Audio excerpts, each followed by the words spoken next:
आप देख रहे हैं क्राइम लाइव टीवी। नमस्कार, आप देख रहे हैं क्राइम लाइव टीवी से मैं हूँ राजेश सिंह। आज पटना के वीर चंद पटेल में मौजूद हो।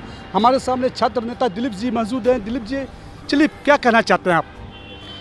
देखिए, सबसे पहले तो आपका धन्यवाद। और बहुत दिन के बाद मीडिया से मुखातिब हो रहे हैं और 17वीं बीपीएससी को लेकर जो आंदोलन चल रहा है, हम आंदोलन के समर्थन में हैं, अभ्यर्थियों के समर्थन में हैं और उनके मांग के समर्थन में कि पूरी परीक्षा रद्द हो, री एग्ज़ाम हो। इसके साथ हम भी हैं, इस मांग के साथ। और पूरे मामले की निष्पक्ष जांच हो, सीबीआई से जांच हो और जो भी इसमें दोषी है सब पे कार्रवाई हो जो पेपर लीक में संलिप्त हो, और चेयरमैन को पद से हटाया जाए। और इसी मांग को लेकर हम लोग आंदोलन में थे शुरू से, लेकिन 2 दिन के बाद ऐसा हो गया कि लोग नेताओं को बुलाने लगे, पेपर लीक में जो संलिप्त है, जिस पे आरोप लगा रहे हैं पेपर लीक का, वैसे शिक्षकों को बुलाने लगे। तो हमने मना किया पहले कि भाई आप लोग ऐसे लोगों को मत आने दीजिए, लेकिन नहीं माने और शर्त रख दी गई। कहना था कि खान सर आएंगे तभी परीक्षा रद्द होगी, और खान सर बोल रहे हैं कि जब दिलीप रहेगा तो हम नहीं आएंगे आंदोलन में। तो लोग प्रेशर बनाने लगे, तो फिर हम साइड हो गए कि चलो भाई, अगर खान सर के आने से ही परीक्षा रद्द होती है तो हम त्याग कर देते हैं, हम ही हट जाते हैं। तो हम हट गए आंदोलन से। लेकिन उसके बाद भी देखिए जिस तरह से राजनीतिकरण, कुछ लोग, कुछ कोचिंग शिक्षक और 4-5 वैसे लोग जो कभी इस पार्टी के साथ, कभी प्रशांत किशोर जी के साथ, कभी किसी के साथ दिख रहे हैं, तो वैसे लोगों ने राजनीतिकरण कर दिया अपने निजी स्वार्थ के लिए और छात्र आंदोलन को बदनाम कर दिया, गुमराह कर दिया। और इसका असर हुआ कि स्टूडेंट को नुकसान हुआ है, स्टूडेंट को कुछ फ़ायदा नहीं हो पाया। अभी भी हम छात्रों से अपील कर रहे हैं कि आप अपना आंदोलन छात्र आंदोलन है, उसको छात्र आंदोलन रखिए। किसी भी ऐसे लोग को मत बुलाइए जो पेपर लीक, धांधली सेटिंग में संलिप्त रहते हैं, वैसे लोगों को मत आने दीजिए। और आज देखिए नेता लोग कहाँ गए, जो आए थे आंदोलन में चेहरा चमका के चल गए, तो आज वो लोग क्यों नहीं आ रहे हैं? आए 1-2 दिन आए, चेहरा चमका के चले गए। तो ऐसे लोगों को बुलाने से कोई फ़ायदा भी नहीं हुआ।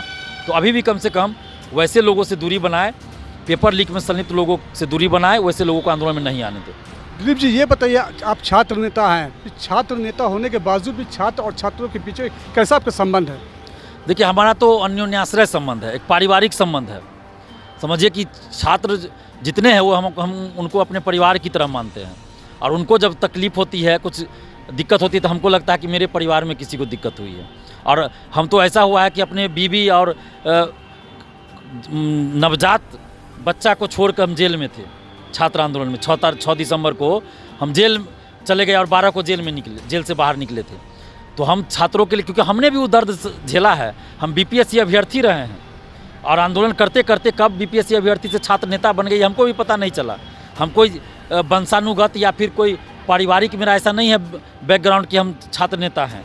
मेरा कोई पारिवारिक बैकग्राउंड राजनीति का नहीं रहा है।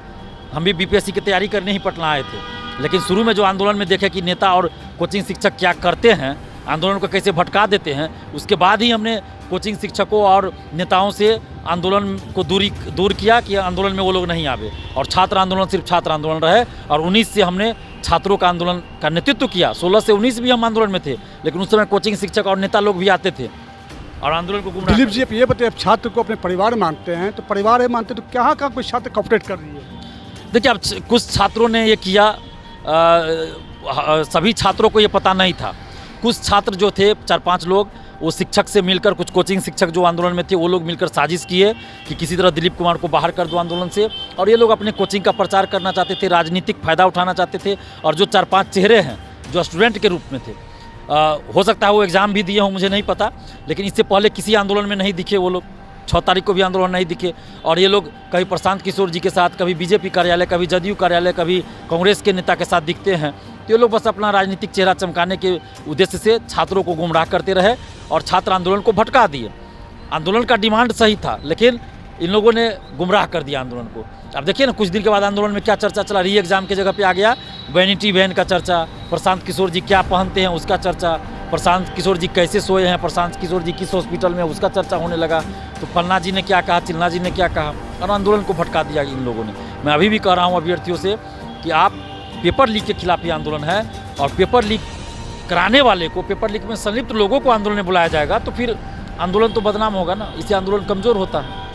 छात्र के बीच में इतने आप आंदोलन कर रहे हैं, आंदोलन के करने के बावजूद भी आप कितने बार जेल भी जा चुके हैं, कोतवाली थाना जा चुके हैं, सचिवालय थाना जा चुके हैं। क्या छात्र क्या मोटिवेट था छात्रों के बीच, आपके बीच?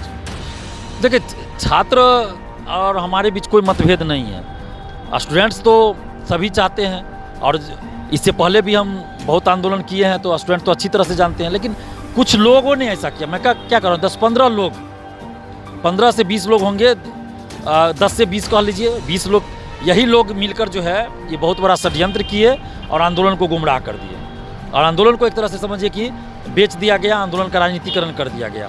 हम 67वीं बीपीएससी का जब पेपर लीक हुआ, हमने उजागर किया मुख्यमंत्री को भेजकर। परीक्षा रद्द हुई, डीएसपी तक अरेस्ट हुए। CGL 3 बीएसएससी का जो पेपर लीक हुआ उसको मैंने उजागर किया। परीक्षा एक शिफ्ट की रद्द हुई, आंदोलन का जब आह्वान किए। सिपाही भर्ती का पेपर लीक हुआ, हमने उजागर किया, आंदोलन का आह्वान किए तो परीक्षा रद्द हुई।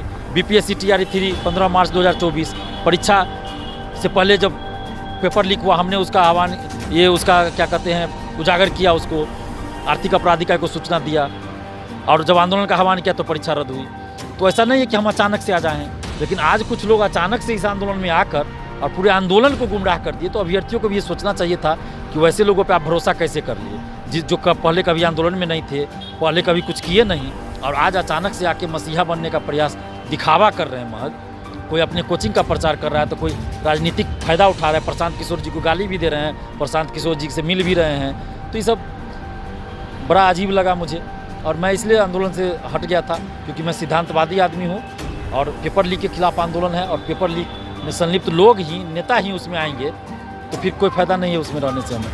अब एक लास्ट सवाल है, खान सर के बारे में क्या कहना चाहते हैं? देखिए, खान सर बीपीएससी TRE 3 का जब पेपर लीक हुआ, उस समय से ये हम ही डिमांड किए कि पटना के 2-3 कोचिंग शिक्षक की जांच हो कि क्या उनकी संलिप्तता है या नहीं है। खान सर का भी हमने नाम लिया उसमें कि जांच होनी चाहिए।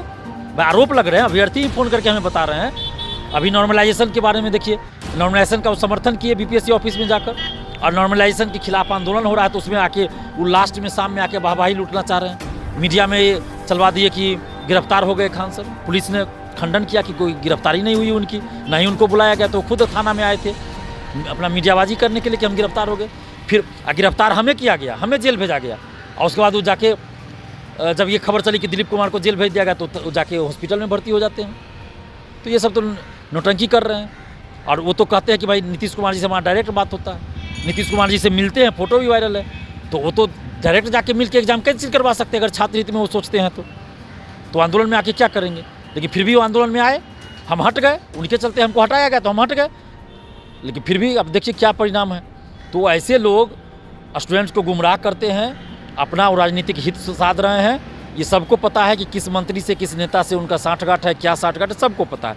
तो पूरे मामले की जांच होनी चाहिए। देखिए, हमारे सामने छात्र नेता दिलीप जी मौजूद थे, और क्या क्या बताएं सारे चीज़ को गौर कीजिए।